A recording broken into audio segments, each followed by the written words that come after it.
Salut à tous, nous nous retrouvons pour la seconde partie des bâtiments de l'Oldsmobile. Nous commencerons avec la prison qui va en duo avec l'hôtel. Celle-ci, au niveau 25, vous permet d'avoir un boost d'attaque d'armée en fonction du niveau du chef emprisonné. Le chef du plus haut niveau que vous aurez emprisonné vous donnera un boost. Même si vous en avez plusieurs, c'est non cumulable, contrairement à l'hôtel. Le comptoir. Améliorer le comptoir est essentiel si vous voulez pouvoir envoyer des ressources aux autres membres de votre guilde avec une taxe abordable. Car dans les bas niveaux, la taxe sur l'échange est plutôt coûteuse. La tour de guet. Elle donne des informations et vous aide à savoir en détail ce qui approche pour pouvoir prévoir votre combat ou mettre un bouclier. Ces informations sont cruciales pour les cas où vous vous faites attaquer lorsque vous êtes connecté, afin de pouvoir former plus de troupes. Mais qu'on s'entende, il faut le faire assez rapidement. Ou de vous protéger. Ce que j'aime faire, moi, à l'approche d'un ennemi que je ne peux pas battre, c'est de me protéger à la dernière seconde, lui laissant l'espoir de voir mon empire brûler et lui faisant perdre du temps. Ce qu'il est possible de faire aussi, c'est de voir ce qu'il envoie, puis espionner son empire. S'il vous envoie toutes ses troupes, alors son empire est vide, ou quasiment. Envoyez-lui une grosse attaque, ce qui mettra votre armée à l'extérieur pendant qu'il marche sur vous. Mais en plus, il y a de grandes chances, si vous n'êtes pas trop faible par rapport à lui, que vous le fassiez brûler. Attention, en faisant ça, il peut rappeler ses troupes. Dans ces cas-là, rappelez les vôtres. Il serait dommage de perdre sur une bonne stratégie de départ. La chambre forte, elle permet de protéger vos ressources lors d'attaques. Attention toutefois, elle ne protège pas l'or et elle a une capacité maximale de protection des autres ressources. Il faut donc sortir vos ressources petit à petit et pas tout d'un coup. Les remparts, ils protègent votre cité des adversaires. Il est possible de les améliorer en plaçant des pièges. Si votre rempart est endommagé, il se répare avec le temps.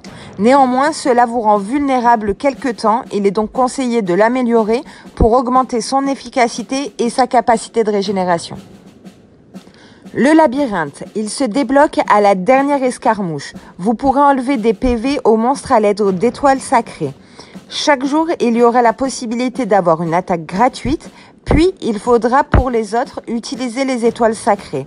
Il y a 7 jours pour tuer le monstre. Après ces 7 jours, il disparaît et un nouveau monstre apparaît.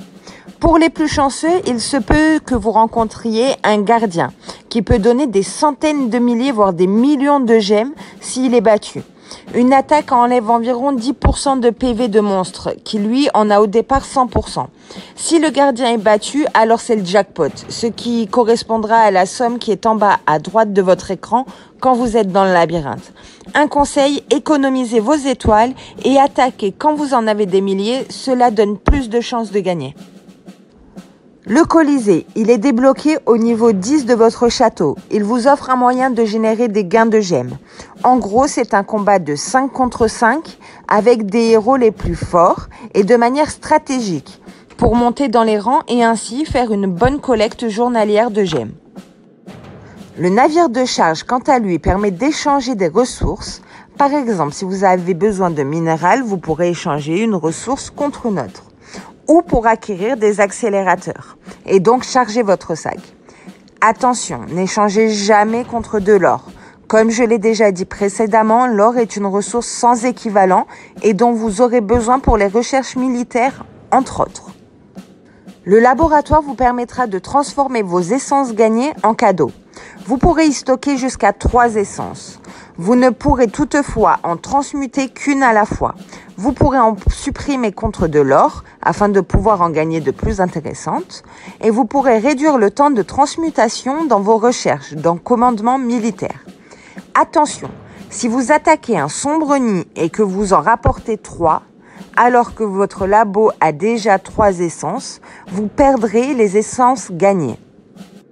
J'espère vous avoir aidé dans la connaissance des bâtiments de l'Oldsmobile et je vous invite à vous abonner à ma chaîne et à me suivre sur les réseaux sociaux ainsi que de mettre un pouce bleu sous la vidéo.